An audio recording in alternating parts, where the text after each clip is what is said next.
بسم الله الرحمن الرحيم نحمده ونصلي على رسوله الكريم أما بعد أعوذ بالله من الشيطان الرجيم بسم الله الرحمن الرحيم وما أصابكم من مصيبة فبما كسبت أيديكم ويعفو عن كثير صدق الله العظيم. بزرگان محترم اور عزیز دوستو،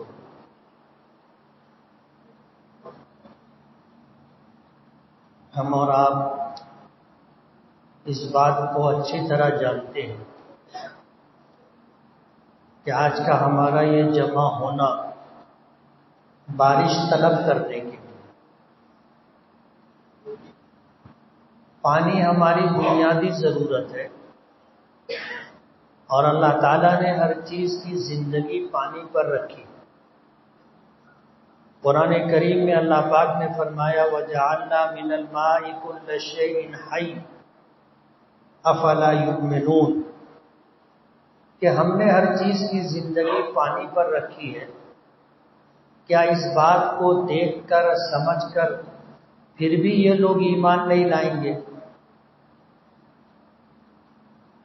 تو پانی ہماری بنیادی ضرورت ہے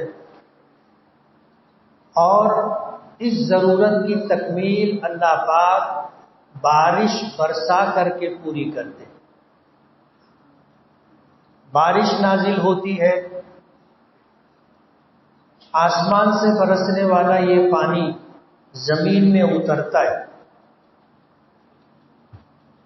کھیتیاں غلہ دیتی ہیں، باغات پھل پھول دیتے ہیں، اور یہی پانی زمین میں محفوظ رہتا ہے اور سال بھر ہماری ضرورتیں اس سے پوری ہوتی. ظاہر بات ہے کہ بارش کے موسم میں ہوتی، سال بھر بارش نہیں ہوتی. عام طور پر جون، جولائی، اگست، ستمبر یہ 4 مہینوں میں بارش ہوتی ہے. کبھی کبھار اس سے ہٹ کر کے بھی بارش ہوتی ہے، لیکن عموماً 8 مہینہ بارش نہیں ہوتی. 4 مہینہ سردی کا ہوتا ہے، پھر 4 مہینہ گرمی کا ہوتا ہے، پھر 4 مہینہ بارش کا آتا ہے. تو بقیہ 8 مہینوں میں ہماری پانی کی ضرورت پوری ہو، اللہ پاک پانی کو ذخیرے کی شکل میں زمین کے سپرد کر دیتے. اللہ کا ایک نظام ہے. اللہ نے انسانوں کی تمام تر ضرورت کی چیزیں زمین میں امانتاً رکھ دی.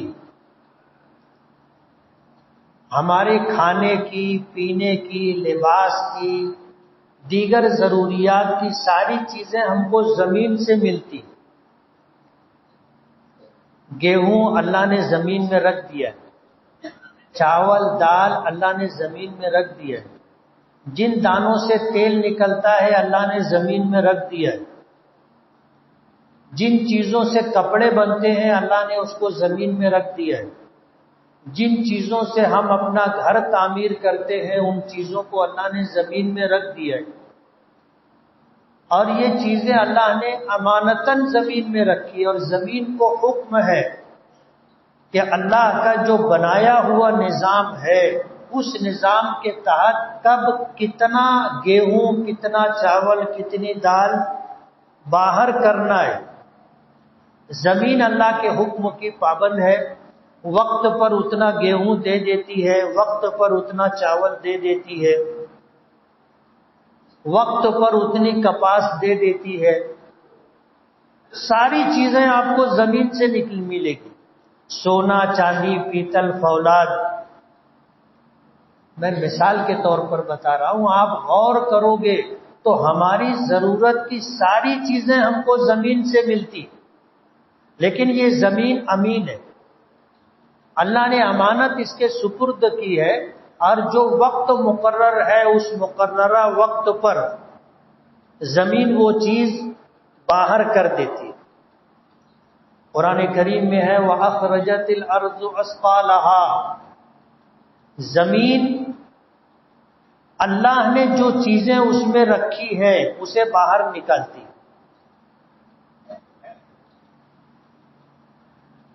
اب ظاہر بات ہے پانی بھی اللہ نے ہمیں دیا، ہماری بنیادی ضرورت ہے، اللہ نے اس کو زمین میں رکھا ہے. 8 مہینہ ہم ندی سے، دریا سے، تالاب سے، ڈیم سے، بورنگ سے، کنویں سے پانی لیتے. یہ زمین کے اندر اللہ نے امانتاً رکھا ہے. اب اگر اللہ آسمان سے بارش نہ برسائے تو پھر دقتیں پیش آتی. ظاہر بات ہے فصل تیار نہیں ہوگی. 8 مہینہ ہماری پانی کی ضرورت کیسے پوری ہوگی؟ اللہ کا ایک نظام ہے اور اللہ اپنے نظام کو چلاتے ہیں اور اس میں کسی کے محتاج نہیں ہے. بارش برسانے کے لیے اللہ کا فیصلہ چاہیے. اگر ساری دنیا مل کر بارش برسانا چاہے اور اللہ نہ چاہے تو بارش نازل نہیں ہوگی. اور ساری دنیا چاہے کہ بارش روک دے لیکن اللہ برسانا چاہے تو آسمان سے بارش نازل ہوگی. ساری دنیا اپنی تمام تر ترقیات کے باوجود قدرت کے سامنے بے بس ہے. اللہ کا نظام ہے اور اس نظام کے تحت کائنات کا نظام چلتا ہے. آج ہم لوگ پانی کے لیے، پانی مانگنے کے لیے جمع ہوئے، استسقاء کے لیے. نبی کریم صلی اللہ علیہ وسلم نے پانی کو طلب کرنے کے لیے کبھی دعا بھی کی ہے، کبھی آپ بستی سے باہر نکل کر کے نماز بھی آپ نے پڑھی ہے، کبھی دوران خطبہ بھی آپ نے دعا کی ہے. یہ سارا عمل نبی کریم صلی اللہ علیہ وسلم سے منقول ہے. اس لیے بارش طلب کرنا نبی کریم صلی اللہ علیہ وسلم کی سنت ہے اور اللہ کا بھی حکم ہے تم مانگو میں عطا کروں گا، تم دعا کرو میں قبول کروں گا. ہمیں اس موقع پر غور یہ کرنا ہے کہ آخر بارش کیوں رکی؟ اللہ نے بلا وجہ تو بارش نہیں روکی ہوگی. قرآن کریم کی جس آیت کی میں نے تلاوت کی ہے، اللہ پاک فرماتے ہیں کہ تمہیں جو مصیبتیں پہنچتی ہیں، تم پر جو حالات آتے ہیں، یہ تمہاری بدعمالیوں کا نتیجہ ہے اور نہ جانے تمہاری کتنی بدعمالیاں اور کتنے گناہ اللہ معاف کر دیتا ہے. تو اللہ پاک کی طرف سے بارش کا رک جانا کوئی ظلم نہیں ہے، یہ ہماری بدعمالیوں کی وجہ سے. آج اگر غور کرو گے، ہم اپنے آپ پر غور کریں، اپنے گرد و پیش کو دیکھیں، اپنے تعلق رکھنے والوں کے حالات کو دیکھیں تو اندازہ ہوگا کہ ہم میں بہت بڑی تعداد بے نمازیوں کی ہے، نماز پڑھتے ہی نہیں. جبکہ نماز کے متعلق آتا ہے کہ نماز مومن اور کافر کے درمیان فرق کرنے والی چیز ہے. یعنی مومن نماز پڑھتا ہے اور کافر نماز نہیں پڑھتا ہے. حضور نے فرمایا یہ کسی عالم کی بات نہیں ہے، کسی مفتی کا فتویٰ نہیں ہے. مومن اور کافر کے درمیان فرق کرنے والی چیز نماز ہے. یہ حدیث پاک کا مفہوم ہے. آپ سمجھتے ہو حدیث ان الفاظ کو کہتے ہیں جو نبی کریم صلی اللہ علیہ وسلم نے اپنی امت کو عطا کی. ایک حدیث میں تو آپ نے یہ بھی فرمایا کہ من ترک الصلاۃ متعمدا فقد کفر، کہ جس نے جان بوجھ کر کے نماز چھوڑ دی اس نے کفر کیا. اگرچہ علماء فرماتے ہیں کہ فقط کفر کا ایک ترجمہ یہ بھی ہے کہ اس نے کافروں جیسا کام کیا ہے. کافر نماز نہیں پڑھتا اس نے بھی نماز نہیں پڑھی، لیکن حدیث پاک کے ظاہری الفاظ انتہائی سخت ہے. ترجمہ اگر کیا جائے تو وہی ہے جو میں نے کیا کہ جس نے جان بوجھ کر کے نماز چھوڑ دی اس نے کفر کیا. ایک دم عام ہے لوگوں کے درمیان. روزہ رمضان میں رکھا جاتا ہے فرض، زکوٰۃ سال میں ایک مرتبہ دی جاتی ہے، حج زندگی میں ایک مرتبہ فرض ہوتا ہے. نماز ایک ایسا عمل ہے جو دن میں 5 مرتبہ ہمیں کرنا پڑتا ہے، اور وہی کام ہم لوگ نہیں کرتے. آج اس کے علاوہ بھی بہت سارے گناہ ایک دم عام ہو گئے. سود کا لینا دینا عام ہو گیا ہے. بتانے والوں نے بتایا ہے کہ پکے محلوں کے لوگ، یعنی جس میں نیا پورا، اسلام پورا، چنا بھٹی، بیل باغ، ایسے پکے علاقوں کے لوگ، کیمپ میں کوئی عورت ہے غیر مسلم، اس کے پاس جا کر کے سود پر رقم ادھار لے کر کے آتے، اور اس میں عورتوں کی تعداد زیادہ ہے. 2 سال کے لیے 30,000 روپیہ ادھار لے کر کے آتے ہیں، اور اسے پھر سود کے ساتھ اسے 42,000 روپیہ دینا پڑتا ہے. 1 لاکھ روپیہ لاتے ہیں، 10,000 روپیہ مہینہ اس کو بیاج دینا پڑتا ہے. اور پکے محلے کی عورتیں جا کر کے لے کر کے آتی ہیں، ایک ایک گھر کی کئی عورتیں لے کر کے آتی ہیں. جبکہ سود کے متعلق آتا ہے کہ سود کا 1 پیسہ اپنی سگی ماں سے 36 مرتبہ زنا کرنے کے برابر گناہ رکھتا ہے.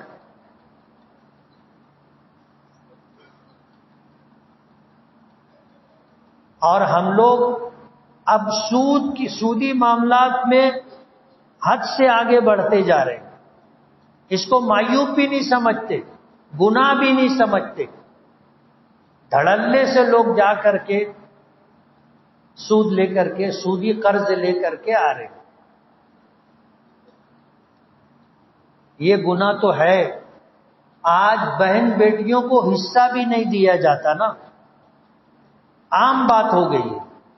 کتنے گھرانے تو ایسے ہیں کہ جو کاروبار پر قابض ہے، ماں باپ کے انتقال کو برسوں گزر گئے، وہ حصہ کرتا ہی نہیں، میراث تقسیم کرتا ہی نہیں.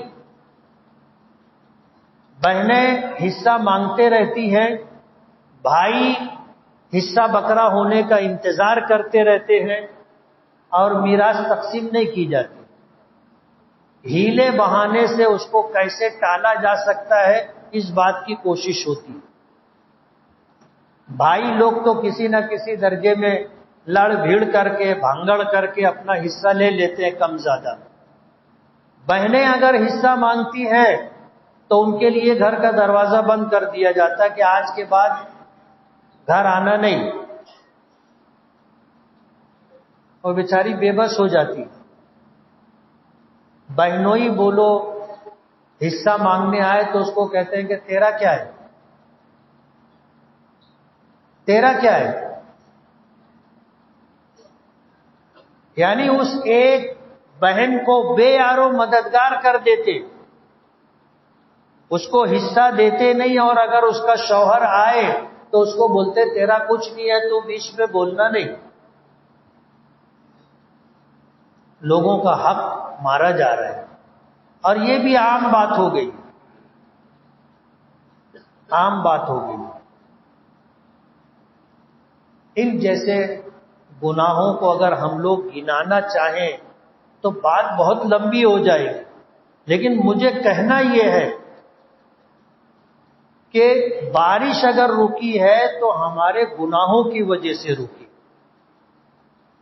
اور جب تک ہم سچی پکی توبہ نہیں کریں گے وہاں تک اللہ کی ناراضگی دور نہیں ہوگی. حدیث پاک میں آتا ہے کہ اگر بے زبان جانور نہیں ہوتے تو انسانوں کی نافرمانی اور گناہوں کی وجہ سے اللہ ایک قطرہ بارش کا نہیں برساتا. اب یہ جو پانی برس جا رہا ہے یہ بے زبان جانوروں کی وجہ سے، ان کے طفیل میں ہم کو پانی مل جا رہا ہے، ورنہ ہمارے اعمال تو ایسے تھے کہ ایک قطرہ بھی ہم کو نہیں ملتا۔ آج اس وقت ہم لوگوں کو اپنا جائزہ لینے کی ضرورت ہے۔ اللہ کی رحمت طلب کرنے کے لیے علماء نے، نبی کریم صلی اللہ علیہ وسلم نے ہمیں طریقہ بتایا ہے۔ اگر کوئی انسان یہ چاہے کہ اس کی دعا قبول ہو تو اس کو اولاً توبہ کرنا چاہیے، اور توبہ کرنے کے بعد اسے چاہیے کہ دعا کرنے سے پہلے کوئی نیکی کرے، اللہ کا ذکر کرے، قرآن کریم کی تلاوت کرے، صدقہ و خیرات کرے، نماز صلاۃ الحاجت پڑھے، نماز استسقاء نماز پڑھے۔ یہ وہ اعمال ہیں کہ آدمی پہلے اللہ کو راضی کرنے کے لیے اللہ کی بندگی بجا لائے، عبادت کرے، اور اس کے بعد پھر اللہ سے مانگے۔ دعا کے قبول ہونے کا ایک راستہ یہ بھی ہے۔ ایسے آدمی جب دعا کرے اللہ قبول کرتا ہے۔ اللہ اپنے بندوں کو کبھی مایوس نہیں کرتا، کبھی مایوس نہیں کرتا۔ اللہ اپنے بندوں کی دعا ہر حال میں قبول کرتا ہے، لیکن ظاہری طور پر دعاؤں کی قبولیت جن باتوں پر موقوف ہے ان کاموں کا انجام دینا ضروری ہے۔ توبہ ضروری ہے۔ توبہ کا مطلب یہ ہے کہ ہم جو گناہ کر رہے ہیں اس گناہ کو پہلے چھوڑ دیں، چھوڑ دینے کے بعد ندامت کے ساتھ، شرمندگی کے ساتھ اللہ کے سامنے معافی مانگے، اور معافی مانگنے کے بعد آئندہ گناہ نہ کرنے کا پکا ارادہ کریں۔ اس کو کہتے ہیں توبہ۔ کان پکڑ لینا، دونوں رخسار پر گال پر ہاتھ لگا لینا، یہ توبہ نہیں ہے۔ توبہ یہ ہے کہ آدمی پہلے گناہ چھوڑے، پھر نادم اور شرمندہ بھی ہو، اور پھر اللہ سے معافی مانگے، اور پھر آئندہ گناہ نہ کرنے کا پکا ارادہ کرے۔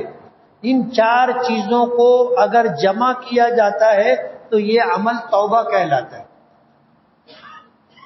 اس لیے ہمیں صرف بارش ہی کے لیے نہیں، اپنی دنیا اور آخرت سنور جائے اس کے لیے توبہ کرنا ضروری ہے۔ آپ یہ مت سمجھو کہ ہم توبہ کریں گے تو صرف بارش کے لیے اور بارش ہوگی۔ آپ یقین مانو، آپ نے اگر توبہ کر لی تو اب تک زندگی کے جتنے گناہ تم نے کیے اللہ سب معاف کر دے گا۔ بارش تو برسے گی انشاءاللہ، ہمیں مایوسی نہیں ہے۔ اللہ پاک باران رحمت کا نزول فرمائیں گے۔ ہمیں توبہ کے بعد دعا کرنی، اور دعا کے لیے بھی جیسا کہ مفتی صاحب نے فرمایا کہ آدمی دعا کرے تو دعا میں دل بھی شامل ہو، دل بھی شامل ہو، اور جب تک دل دعا میں شامل نہیں ہوتا دعا قبول نہیں ہوتی۔ یعنی غافل دل کی دعا اللہ قبول نہیں کرتا۔ حجاج ابن یوسف کا واقعہ سنایا، وہ تھا ایسا ہی آدمی، حافظ قرآن تھا، اور ایسا حافظ قرآن تھا کہ شاید ایسے حافظ نہیں ملے گے۔ اپنی جگہ سے اٹھ کر کے اپنے گھوڑے پر سوار ہونے تک پورے قرآن پاک پر اس کی نظر ہو جاتی تھی۔ آج ہم میں کون ایسا حافظ ملے گا؟ اور اس کے حافظ ہونے کا ہی یہ اثر تھا کہ اس نے قرآن پاک پر زیر زبر پیش لگائے۔ اب آپ سوچو اگر یہ زیر زبر پیش نکال دیا جائے تو ہم میں سے کون ہے جو قرآن کریم پڑھ لے گا؟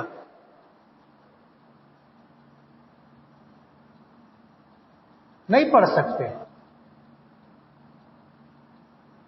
عوام تو عوام، خواص بھی مشکل سے قرآن پاک پڑھ پائیں گے۔ تو یہ قرآن کریم پہ جو اعراب لگایا گیا ہے، زیر زبر پیش، جذب، تشدید، تنوین، یہ حجاج ابن یوسف نے لگایا ہے. ایسا زبردست کام اس نے کیا ہے کہ آج قیامت تک جتنے لوگ قرآن پاک پڑھیں گے ان کو جتنا ثواب ملے گا اتنا ہی ثواب حجاج ابن یوسف کو بھی ملے گا. ظالم بھی بہت بڑا تھا، ظالم بھی بہت بڑا تھا. اس کے متعلق آتا ہے کہ 1.25 لاکھ لوگوں کو اس نے ناحق قتل کیا تھا، اور جو گنہگار تھے قتل کے مستحق تھے وہ الگ ہیں. ناحق اس نے 1.25 لاکھ لوگوں کو قتل کیا تھا. کوفہ کے لوگوں نے حضرت علی کو شہید کیا تھا، اور کوفہ کے لوگوں نے حضرت حسین رضی اللہ تعالی عنہ کو بلایا تھا اور مدد کرنے کا پورا وعدہ کیا تھا. اور جب حضرت حسین اپنے خاندان کے ساتھ وہاں پہنچے تو کوفہ والوں نے ان کو چھوڑ دیا تھا، مدد کرنے سے ہاتھ اٹھا لیا تھا. یہی کوفہ کے لوگ تھے جب ان لوگوں نے بیت المال میں ٹیکس ادا کرنے سے انکار کر دیا تو سلیمان ابن عبد الملک حجاج ابن یوسف کو گورنر بنا کر کے کوفہ بھیج دیا تھا، گورنر بنا کر کے.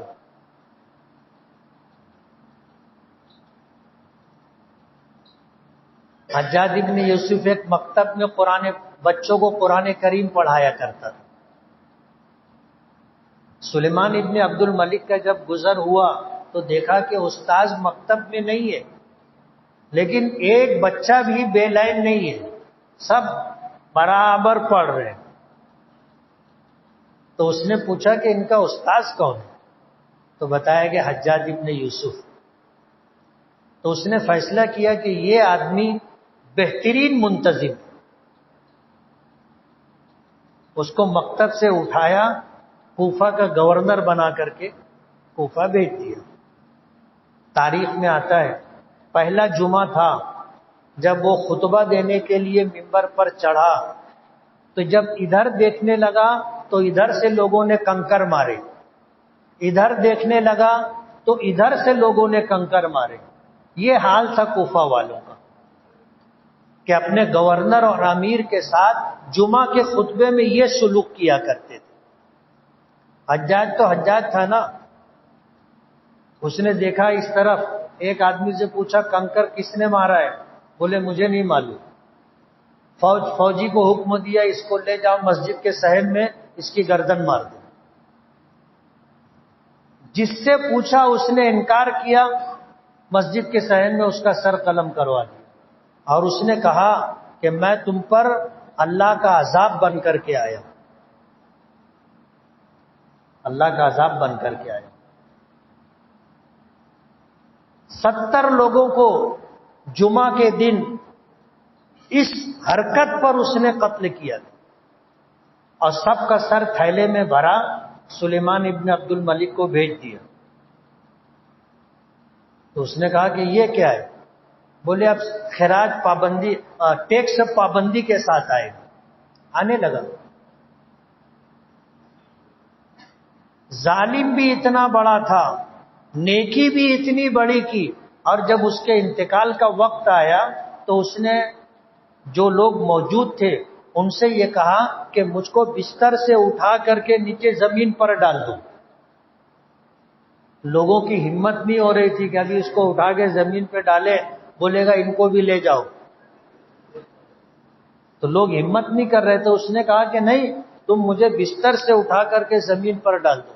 زمین پر ڈال دیا گیا تو اس نے اپنا رخسار زمین پر رکھا اور اللہ کی بارگاہ میں یہ بات عرض کی، اللہ کی بارگاہ میں یہ بات عرض کی کہ چھوٹے موٹے گنہگار اور ظالموں کو اگر تو نے بخشا تو یہ تیری غفاریت نہیں ہے، یہ تیری صفت رحمان و رحیم کا ظہور نہیں ہے. مجھ جیسے ظالم کو، مجھ جیسے پاپی کو اگر تو معاف کرے تو یہ تیری صفت رحمان و رحیم کا تقاضا ہے. دعا بھی ایسی مانگی. اب وہ تو کل قیامت میں پتا چلے گا اللہ نے اس کے ساتھ کیا معاملہ کیا، لیکن بتانا یہ ہے کہ آدمی اگر توبہ کر لے تو اللہ قبول کرتا ہے۔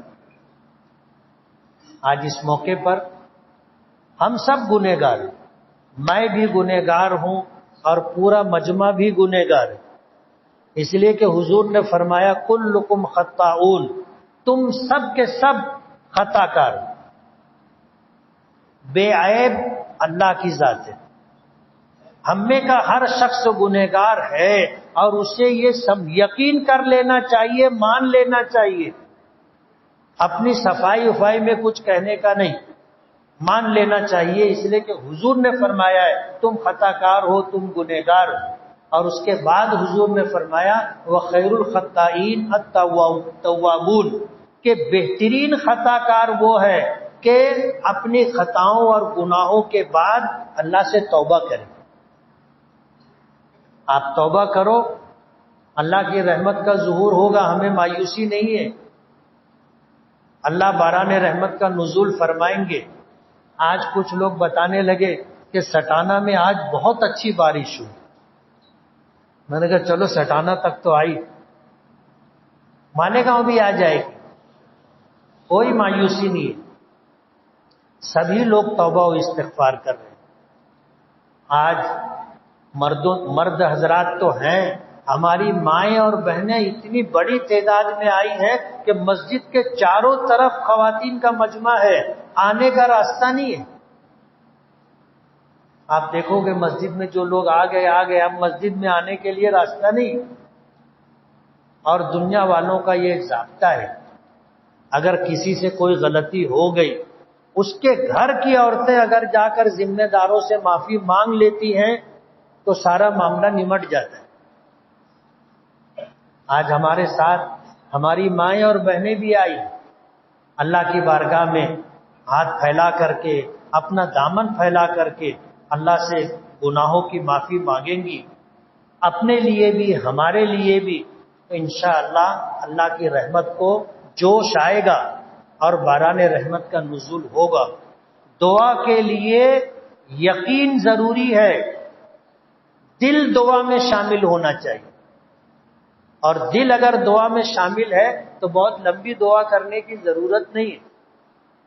حضور پاک صلی اللہ علیہ وسلم کے متعلق آتا ہے کہ جمعہ کے دن منبر پر خطبہ دے رہے تھے، ایک دیہاتی، ایک اعرابی نے آ کر کے یہ کہا کہ اللہ کے رسول ہلکت الاموال وقطعت السبل، اللہ کے رسول پانی نہیں ہے، جانور بھوکے پیاسے مر رہے ہیں، اور بھوک مری کی وجہ سے راستوں پر لوٹ پاٹ ہو رہی ہے، سفر کرنا مشکل ہو گیا ہے، بارش نہیں ہے، آپ دعا فرما دیجیے۔ علماء کرام سے آپ پوچھو حضور نے کیا دعا کی تھی؟ حضور نے فرمایا تھا اللہم اسقنا، اللہم اسقنا، اللہم اسقنا، کہ اللہ ہم پر بارش برسا دے، اے اللہ ہم پر بارش برسا دے، اے اللہ ہم پر بارش برسا دے۔ صحابہ کرام کہتے ہیں کہ ہم جمعہ کی نماز کے لیے تیز دھوپ میں چل کر کے آئے تھے، تیز دھوپ میں چل کر کے آئے تھے، حضور نے دعا کے لیے ہاتھ اٹھائے۔ بعض روایتوں میں آتا ہے کہ حضور نے جمعہ کے خطبے میں عام طور پر سارے ہی خطیب دعا کرتے ہیں لیکن ہاتھ اٹھا کر کے نہیں کرتے، اس موقع پر حضور نے خطبے میں ہاتھ اٹھا کر کے کہا تھا کہ اللہ ہمیں سیراب کر دے، ہم پر پانی برسا دے، اللہم اسقنا۔ صحابہ کرام کہتے ہیں کہ مدینے کے ایک پہاڑ کے پیچھے سے بادل کا ایک ٹکڑا اٹھ کر کے آیا اور مدینے کے آسمان پر آنے کے بعد پھیلنا شروع ہو گیا، اور ابھی حضور منبر سے نیچے نہیں اترے تھے، بارش ہونے لگی، بارش ہونے لگی، اور اتنی بارش ہوئی، اتنی بارش ہوئی کہ جب اگلا جمعہ آیا اور خطبہ دینے کے لیے حضور منبر پر چڑھے تو پھر وہی شخص جس نے پچھلے ہفتے حضور سے بات کی، درخواست کی تھی، یا کوئی اور، انہوں نے آنکھ کھڑے ہو کر کے پھر یہی کہا کہ اللہ کے رسول ہلاکت الاموال، اب تو جانور ڈوب کے مرنے لگے، وہدمت البیوت، کثرت بارش کی وجہ سے مکانات گرنے لگے، وقطعت السبل، راستے سفر کرنے کے لائق نہیں رہے گا، اتنی بارش ہو گئی۔ تو حضور نے آسمان کی طرف اپنی انگلی اٹھائی اور فرمایا اللہم حوالینا ولا علینا، کہ اللہ ہمارے ارد گرد بارش ہو، ہم پر نہ ہو، پہاڑوں پر بارش ہو، وادیوں میں بارش ہو، ٹیلوں پہ بارش ہو، جنگلوں میں بارش ہو۔ حضور نے یہ دعا کی۔ صحابہ کرام کہتے ہیں کہ حضور نے ہاتھ کا اشارہ کیا تھا، مدینے کے اوپر آسمان اس طرح ہٹا، بادل اس طرح ہٹا جیسے انگوٹھی میں نگینہ ہوتا ہے، کہ چاروں طرف جو ہے بدلی اور مدینے کا آسمان بالکل صاف۔ تو اللہ دعاؤں کو قبول کرتے ہیں، اس لیے ہمیں یقین کے ساتھ دعا کرنا ہے، اور ہم یقین کے ساتھ دعا کریں گے انشاءاللہ باران رحمت کا نزول ہوگا۔ ہمیں سچے دل سے توبہ کرنی ہے، اور یہ توبہ انشاءاللہ ہمارے ماضی کے تمام گناہوں کو ختم کر دے گا، جس کا فائدہ ہمیں اس دنیا میں بھی ملے گا، اور یہ توبہ ہمیں آخرت میں بھی کام آئے گی، اور باران رحمت کا نزول بھی ہوگا۔ اس لیے دعا کر لیں۔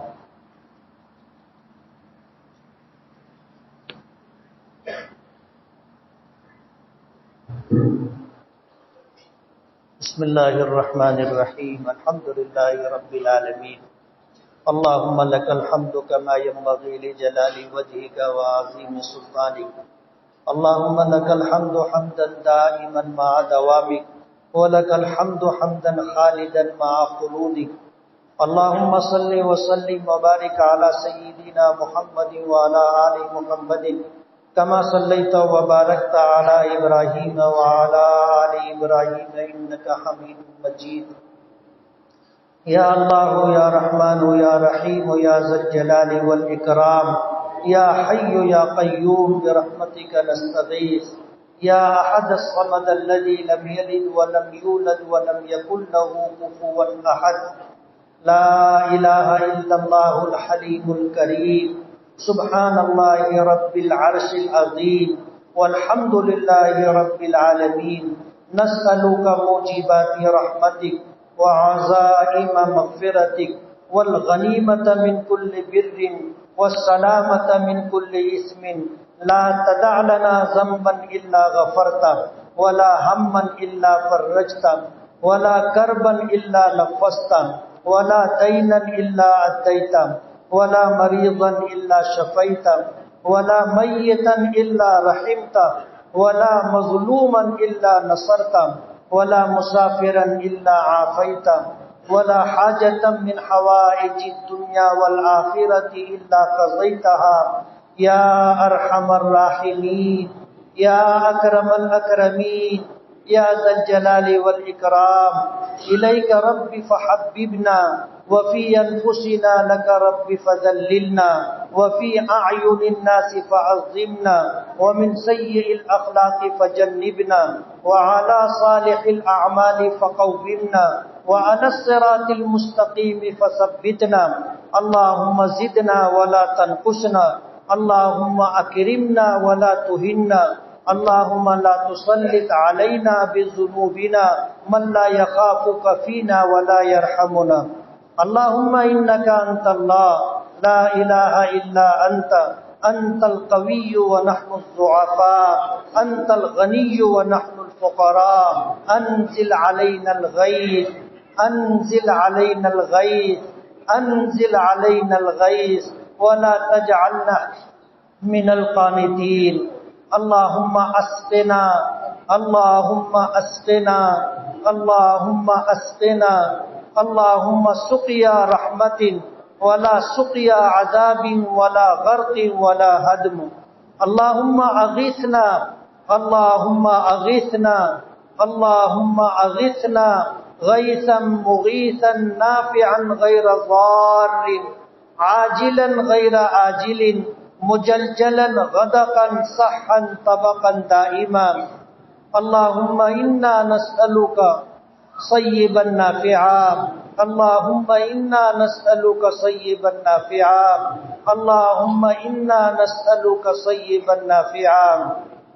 اللهم اسق عبادك وبلادك وبهائمك وانشر رحمتك وأحيي بلدك الميت.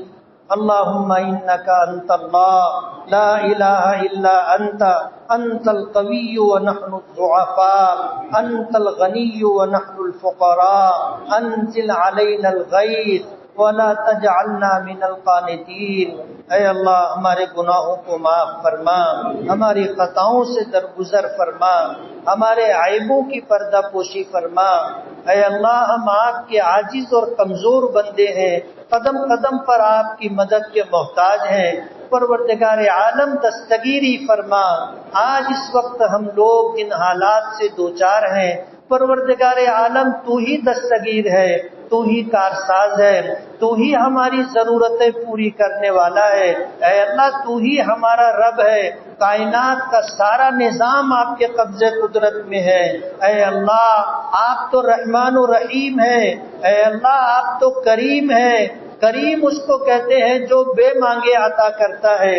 اے اللہ آپ نے ہمیشہ کرم کیا ہے، بے مانگے بے شمار نعمتیں عطا کی ہے. اے اللہ ہم نے آپ سے ایمان مانگا نہیں تھا، ہم نے آپ سے آخری نبی کا امتی ہونا مانگا نہیں تھا. اے اللہ ہم نے آپ سے اسلام مانگا نہیں تھا. اے اللہ ہم نے آپ سے مکمل دین مانگا نہیں تھا. اے اللہ آپ نے یہ ساری نعمتیں ہمیں بے مانگے عطا کی ہیں. اے اللہ آپ نے وعدہ کیا ہے کہ مجھ سے دعا کرو میں تمہاری دعاؤں کو قبول کروں گا. اے اللہ اس مانگنے میں ہمارے دل کو بھی شامل فرما دے. اے اللہ ہمیں دل سے مانگنے کی توفیق عطا فرما دے. اے اللہ ہم گنہگار ہیں، خطا کار ہیں. اے اللہ ہمیں اپنے گناہوں کا اقرار اور اعتراف ہے. اے اللہ ہم پاپی ہیں اور اقراری مجرم ہیں. پروردگار عالم اب تک کی زندگی گناہوں میں گزری ہے. کون سا گناہ ہے جو ہم نے نہیں کیا؟ ساری زندگی دن کے اجالے میں، رات کے اندھیرے میں، جانے انجانے میں اے اللہ تیری نافرمانی کرتے رہے، تیرے احکامات کو توڑتے رہے، تیرے محبوب نبی کی سنتوں کو پامال کرتے رہے. پروردگار عالم آپ نے روزی خط بند نہیں کی. اے اللہ آپ نے صحت کی نعمت ہم سے نہیں چھینی. اے اللہ جو نعمتیں آپ نے دی تھیں آپ نے واپس نہیں لی. پروردگار عالم یہ تیرا کرم ہے، یہ تیری غفاریت ہے. اے اللہ یہ تیری ستاریت ہے. پروردگار عالم آج ہم لوگ بارش طلب کرنے کے لیے آج جمع ہوئے ہیں. پروردگار عالم ہمارے جمع ہونے کو قبول فرما لے. اے اللہ ہمارے جمع ہونے کو قبول فرما لے. اے اللہ ہمارے جمع ہونے کو قبول فرما لے. اے اللہ ان اٹھے ہوئے ہاتھوں کی لاج رکھ لے. اے اللہ پاپی صحیح، گنہگار صحیح، لیکن تیرے نام لیوا ہے. اے اللہ تیرا نام لیوا ہے، تیرے نبی کا نام لیوا ہے، تیرے دین کے اے اللہ نام لیوا ہے. پروردگار عالم آج اسی نسبت کی وجہ سے پوری دنیا میں ہمیں ستایا جا رہا ہے، مارا جا رہا ہے، ظلم بربریت کا نشانہ بنایا جا رہا ہے. اے اللہ ہمارے گھروں کو منہدم کیا جا رہا ہے، ہمارے بے قصور نوجوانوں کو جیلوں کی سلاخوں کے پیچھے ڈالا جا رہا ہے، بے گناہ نوجوانوں کو مار مار کر قتل کیا جا رہا ہے، ہم سے روزگار چھینا جا رہا ہے، ہم سے مسجدیں چھینی جا رہی ہیں، مدارس کو بند کرنے کے پروگرام بنائے جا رہے ہیں. پروردگار عالم صرف اس وجہ سے کہ ہم تیرے نام لیوا ہے.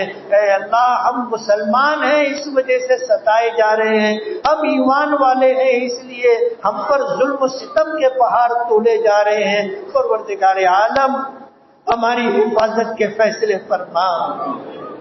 اے اللہ ہماری حفاظت کے فیصلے فرما، ہماری جان کی، مال کی، دین و ایمان کی، عزت و آبرو کی حفاظت فرما۔ اے اللہ ظلم کے اس نظام کو ختم فرما، اے اللہ ظلم کے اس نظام کو ختم فرما، اے اللہ ظالموں کو اپنی سازشوں اور اپنی پلاننگ میں فیل فرما۔ پروردگار عالم ظالموں کے دل میں خوف پیدا فرما، ہیبت پیدا فرما۔ اے اللہ ظالموں کو ظلم سے باز رہنے کے حالات اور اسباب پیدا فرما۔ پروردگار عالم آپ اپنے بندوں پر ظلم نہیں کرتے اور آپ ظلم کو پسند بھی نہیں کرتے۔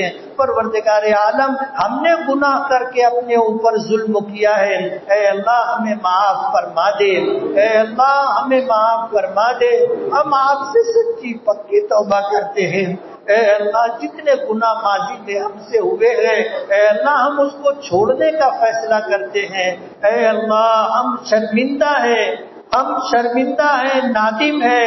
اے اللہ آپ کی بارگاہ میں ہاتھ پھیلا کر کے ہم آپ سے معافی کی بھیک مانگتے ہیں۔ اے اللہ ہم آپ سے معافی کی بھیک مانگتے ہیں، اے اللہ ہم آپ سے معافی کی بھیک مانگتے ہیں۔ اے اللہ ہمیں معاف فرما دے، اے اللہ ہمیں معاف فرما دے۔ آئندہ تیری فرما برداری میں زندگی گزرے ہم اس بات کا عہد کرتے ہیں، اے اللہ ہماری توبہ قبول فرما لے، توبہ پر استقامت عطا فرما دے۔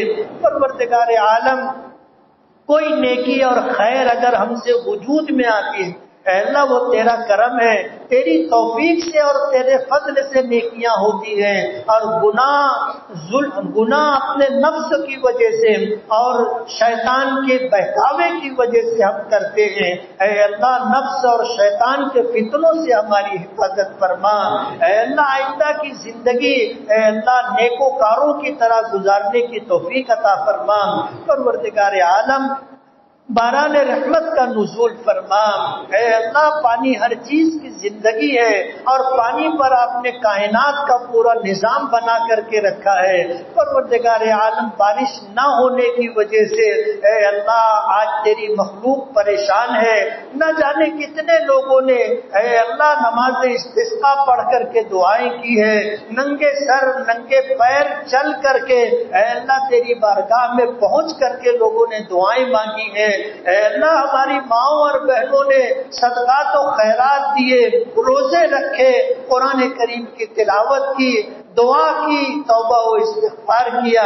پروردگار عالم ہماری نہ صحیح ہمارے معصوم بچوں کی تو سن لے۔ پروردگار عالم ہم میں سفید اس بوڑھے بھی، اے اللہ بوڑھوں کی سفید داڑھی کی لاج رکھ دے۔ اے اللہ ہم میں کتنے ایسے لوگ ہیں جنہوں نے پاک دامنی کے ساتھ زندگی گزاری ہے۔ پروردگار عالم ہماری مائیں اور بہنیں ہمارے کسی خطا اور قصور پر اگر مائیں اور بہنیں جا کر کے معافی طلب کرتی ہیں تو اللہ معاف کر دیتا ہے، لوگ معاف کر دیتے ہیں۔ پروردگار عالم آج ہمارے ساتھ اے اللہ بارش طلب کرنے کے لیے ہماری مائیں اور بہنیں بھی آئی۔ اے اللہ اپنے دامن کو پھیلا کر کے، اپنے دوپٹے کو پسار کر کے اے اللہ تجھ سے بارش کی بھیک مانگتے ہیں۔ پروردگار عالم اتنا بڑا مجمع کسی سخی کے دروازے پر جا کر پیسے کی بھیک مانگے تو وہ واپس نہیں کرے گا۔ پروردگار عالم اتنا بڑا مجمع تیرے گھر میں بیٹھ کر اے اللہ ہماری مائیں اور بہنیں دامن پسار کر اے اللہ تجھ سے بارش طلب کر لیں۔ پروردگار عالم ان اٹھے ہوئے ہاتھوں کی لاج رکھ لیں۔ اے اللہ ہمیں مایوس نہ فرما، ہمیں باران رحمت سے محروم نہ فرما۔ پروردگار عالم ان اٹھے ہوئے ہاتھوں کو اور پھیلے ہوئے دامنوں کو اپنی رحمت سے بھرنے کے فیصلے فرما۔ اے اللہ آپ غنی ہیں، ہم محتاج اور فقیر ہیں، آپ قوی ہیں، اے اللہ ہم کمزور ہیں۔ پروردگار عالم تیرے محبوب نبی نے بارش طلب کرنے کے لیے جو طریقہ اختیار کیا ہم تو اس کی نقل کر رہے ہیں۔ پروردگار عالم اپنے محبوب نبی کے صدقے میں، اے اللہ اس عمل کے صدقے میں جو تیرے محبوب نبی نے اختیار کیا تھا، ہمیں باران رحمت سے نواز دے، ندی نالوں کو جل تھل فرما دے، پانی کے ذخیروں کو پانی سے بھر دے، اے اللہ زمین سے فصلوں کو اگانے کے فیصلے فرما، باغات سے پھل پھول دینے کے فیصلے فرما۔ پروردگار عالم ہماری تمام تر ضروریات کو پورے کرنے کے فیصلے فرما۔ اے اللہ ہماری مغفرت فرما، ہمارے ماں باپ کی مغفرت فرما۔ اے اللہ جنہوں نے ہمیں پالا پوسا، ہمارے لیے دکھ اٹھائے، تکلیفیں برداشت کی، بھوکے رہ کر ہمیں کھلایا،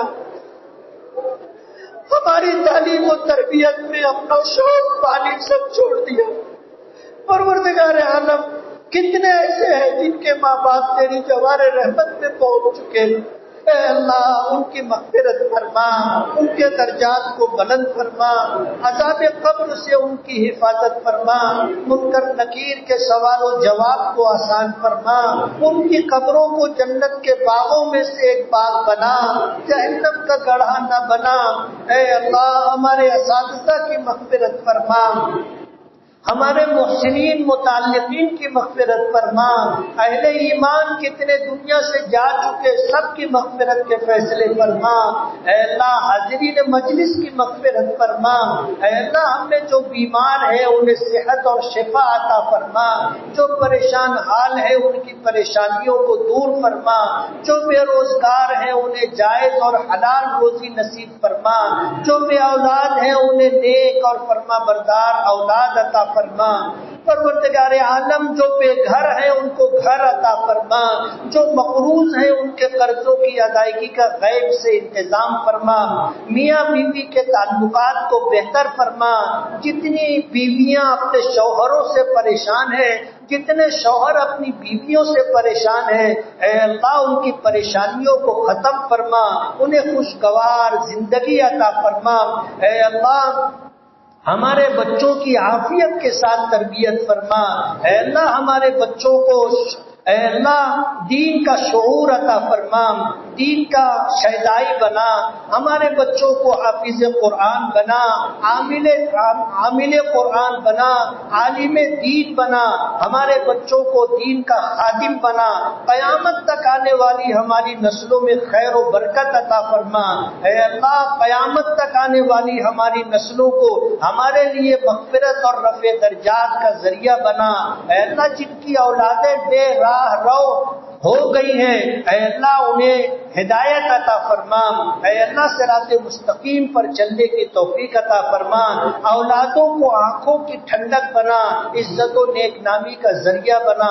پروردگار عالم ہر خیر سے ہمیں حصہ عطا فرما، ہر شر سے ہماری حفاظت فرما۔ اے اللہ ہم نے جو مانگا ہے اے اللہ وہ بھی عطا فرما، جو نہ مانگ سکے اپنی شان کریمی کے طفیل عطا فرما۔ اے اللہ جب تک زندگی دے ایمان و اسلام پر زندگی دے، اے اللہ جب تیری جوار رحمت میں جانے کا وقت ہو تو ایمان پر خاتمہ عطا فرما، دل امیدوں سے بھرا ہوا ہو اور زبان پر اشہد ان لا الہ الا اللہ و اشہد ان محمدا عبدہ و رسولہ یہ بول جاری ہو۔